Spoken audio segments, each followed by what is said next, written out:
Hello success coaching classes में आपका स्वागत है। तो आज हम लोग डिस्कस करने वाले हैं क्लास 9th का साइंस का जो आपका एग्जाम 11 मार्च को होने वाला है, उसके लिए वेरी वेरी इंपॉर्टेंट आपको क्वेश्चन बताने वाले हैं इस वीडियो में। तो चलिए हम लोग वीडियो को स्टार्ट करते हैं।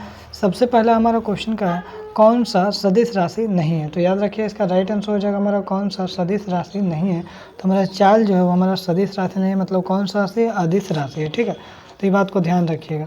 चाल का ऐसा ही मात्रक क्या होगा, तो मीटर पर सेकंड होगा। ये भी क्वेश्चन वेरी वेरी इंपॉर्टेंट है, ये भी क्वेश्चन आपका वेरी वेरी इंपॉर्टेंट है। अदिश और सदिश से आपका सवाल एग्जाम में पूछा जाता है। आगे देखते हैं नेक्स्ट सवाल क्या बोल रहा है, निम्नलिखित में से कौन सा सही फार्मूला है। ठीक है, तो याद रखिएगा v² बराबर u² प्लस 2s, ये सही फार्मूला है। आगे देखते हैं निम्नलिखित में किसका जड़त्व सबसे कम है। जो सबसे कम भार है उसका जड़त्व सबसे कम है, तो साइकिल हमारा राइट आंसर हो जाएगा। आगे क्या बोल रहा है, 2 kg द्रव्यमान वाली वस्तु को 5 मीटर पर सेकंड स्क्वायर के दर से त्वरित करने के लिए कितने बल की आवश्यकता होगी। तो याद रखिएगा 5 दूनी 10 हो जाएगा, 10 न्यूटन का जरूरत पड़ेगा। आगे देखते हैं किसी गतिशील पिंड का वेग को आधा करने से उसका संवेग क्या होता है, तो ये भी 2 गुना हो जाएगा। आगे देखते हैं किसी ग्रह सूर्य की परिक्रमा करता है तो इसका मेन कारण क्या है, तो याद रखिएगा गुरुत्वाकर्षण बल होता है। आगे देखते हैं नेक्स्ट सवाल क्या बोल रहा है, 98 न्यूटन के भार के पिंड का द्रव्यमान क्या होगा, तो याद रखिएगा 10 kg होगा। इसको सॉल्व करते हैं तो चंद्रमा पर 60 kg द्रव्यमान का वस्तु का भार क्या होगा, तो याद रखिएगा 98 न्यूटन हो जाएगा। आगे देखिए निम्नलिखित में से कौन सा सही फार्मूला, तो कार्य बराबर क्या होता है, बल गुने विस्थापन होता है। आगे देखते हैं शक्ति का सही मात्रा क्या होता है, तो याद रखिएगा शक्ति का मात्रा क्या होता है, वाट होता है। ध्वनि का वेग सबसे अधिक किस में होता है, तो याद रखिएगा हमारा ठोस में होता है। आगे देखते हैं किसी तरंग में तरंग वेग जिसको भी बोलते हैं, तरंग धैर्य इसको लैम्डा बोलते हैं, और आवृत्ति n में क्या संबंध है, तो याद रखिए v बराबर n इन आवृत्ति इंटू लैम्डा हो जाएगा। आगे देखते हैं क्वेश्चन नंबर हमारा 14 क्या, निम्नलिखित में से कौन सा पदार्थ है जो कुछ जगह को घेरता है, उसका कुछ वजन है, तो ठंडा पेय हो जाएगा। 100 डिग्री सेल्सियस तापक्रम बराबर है, तो याद रखिएगा 100 डिग्री सेल्सियस तापक्रम बराबर क्या हो जाएगा हमारा, ऑप्शन नंबर हमारा हो जाएगा। तो याद रखिएगा सेल्सियस हम लोग कहाँ जा रहे हैं, केल्विन में जा रहे हैं। तो हम लोग क्या करना होगा, 100 में हम लोग क्या करेंगे 273 को ऐड कर देंगे। 273 को ऐड करेंगे तो हमारा क्या हो जाएगा 373 केल्विन हो जाएगा। ऑप्शन नंबर दूसरा हो जाएगा। आगे देखते हैं क्वेश्चन नंबर हमारा 16 क्या बोल रहा है यहाँ पे, जल का क्वथनांक कितना होगा, तो याद रखिएगा 273 केल्विन हो जाएगा। निम्नलिखित में से कोलाइड कौन है, तो हमारा धुआं क्या हो जाएगा, कोलाइड हो जाएगा।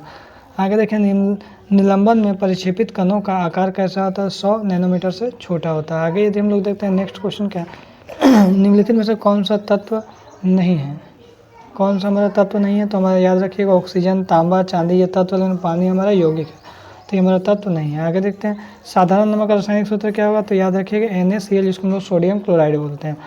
और सूत्र H2O का साधारण नाम क्या है, तो याद रखिएगा H2O क्या है, जल है, तो जल हम लोग इसका राइट आंसर हो जाएगा। आगे देखते हैं क्या बोल रहा है, 0.4 मोल CO2 किसके बराबर होता है, 17.6 ग्राम के बराबर होता है। 6.022 इंटू 10⁻23 कणों के समूह को क्या कहा जाता है, तो याद रखिए 1 मोल कहा जाता है। एग्जाम के लिए इंपॉर्टेंट है। मैग्नीशियम की परमाणु संख्या अगर 12 है तो इसकी संयोजकता कितना होगा, तो याद रखिएगा हमारा राइट आंसर हो जाएगा 2 हो जाएगा, क्योंकि इसका ग्रुप होता है 2 8 2 होगा, तो संयोजकता 2 हो जाएगा। आगे देखते हैं ऑक्सीजन का सही इलेक्ट्रॉनिक विन्यास निम्नलिखित में से कौन सा है, तो ये ऑक्सीजन कितने नंबर में 8 में 2 और 6 हो जाएगा।